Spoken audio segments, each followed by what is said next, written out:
안녕하세요. 잇 바이블입니다. 오늘 묵상할 말씀은 사사기 3장 7절에서 11절까지의 말씀입니다. 먼저 오늘 본문을 읽겠습니다. 이스라엘 자손이 주 하나님을 저버리고 바알과 아세라를 섬겨 주님께서 보시기에 악한 일을 저질렀다. 주님께서 이스라엘 백성에게 크게 분노하시고 그들을 메소포타미아 왕 구산 리사다임의 손에 넘겨 주셨다. 이스라엘 자손이 구산 리사다임을 8해 동안 섬겼다.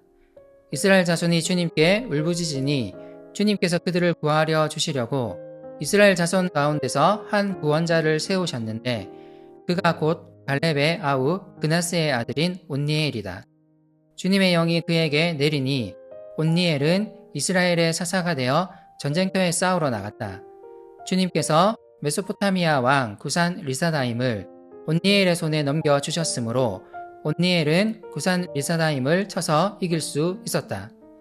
그 땅은 그나스의 아들 온니엘이 죽을 때까지 40년 동안 전쟁이 없이 평온하였다. 이스라엘 백성들은 가나안 땅을 온전히 점령하지 못했고 이로 인해 가나안 민족들과 섞여 살 수밖에 없었습니다.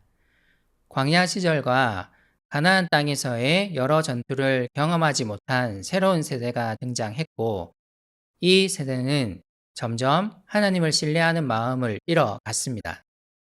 그럼에도 하나님은 이스라엘 백성들을 포기하지 않으셨습니다. 그들이 가나안 민족들과 섞여 살면서도 그분을 의지하기를 원하셨습니다. 하지만 이들은 가나안 우상들의 유혹에 넘어갔습니다. 하나님이 그들의 조상 아브라함에게 주신 약속이 있었습니다.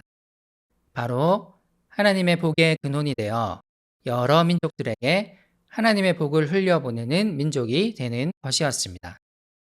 그러나 그들은 하나님의 복을 전하기는커녕 오히려 우상에 불과한 가나안의 신들을 섬겼습니다.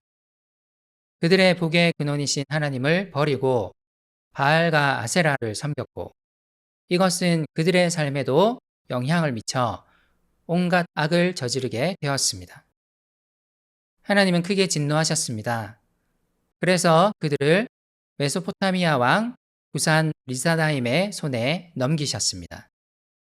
그들은 8해 동안 구산 리사다임의 지배하에 압제를 당했습니다. 메소포타미아 왕의 이름 구산 리사다임은 2배로 악한 구산이라는 뜻을 가지고 있습니다. 이 왕의 진짜 이름이 구산이었음을 알 수 있고 동시에 이 왕이 얼마나 폭군이었는지를 알 수 있는 표현입니다.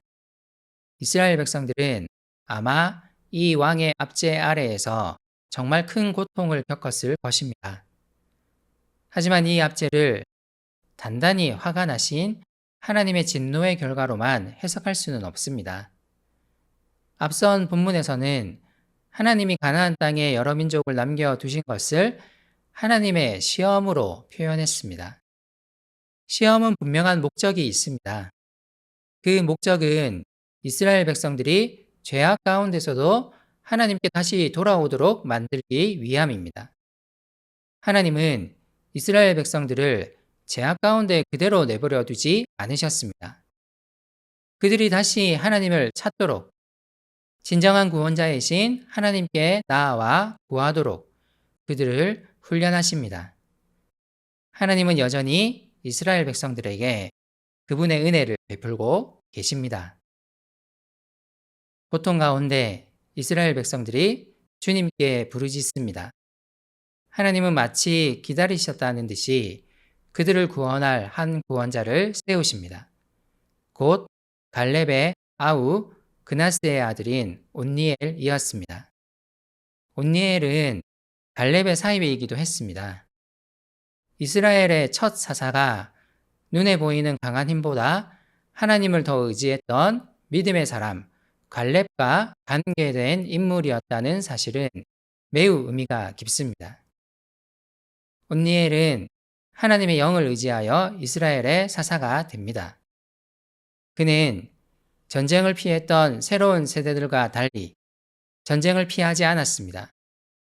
그는 하나님이 메소포타미아 왕을 자신에게 넘겨주셨다는 사실을 믿음으로 받아들였습니다. 그래서 그는 구산 리사다임을 이길 수 있었습니다. 그리고 이스라엘은 온니엘이 살아있는 동안 무려 40년 동안 전쟁이 없는 평화의 상태를 누리게 됩니다. 이 승리는 이스라엘 백성들에게 분명한 교훈을 주었습니다. 하나님께 나아와 그분을 찾으면 그분은 응답하십니다. 하나님만이 그들이 의지할 분이십니다. 하나님만이 그들을 온전히 구원하실 수 있는 분이십니다. 삶의 고난 가운데 있습니까? 계속 반복되는 죄악으로 인해 하나님께 나아가기가 두렵습니까? 여러 고통으로 인해 하나님께 나아가는 것이 무슨 의미가 있을지 고민됩니까? 그럼에도 우리는 기억해야 합니다. 하나님만이 우리를 온전히 구원하실 수 있습니다. 우리가 그분께 나아가 부르짖는 소리를 그분은 결코 외면하지 않으실 것입니다. 여러 어려운 상황 속에서도 우리는 하나님을 신뢰해야 합니다. 그분은 우리의 아버지이시며 우리의 참된 구원자이십니다. 다시 하나님께 나아갑시다. 그리고 그분께 우리의 삶을 올려드리며 간구합시다.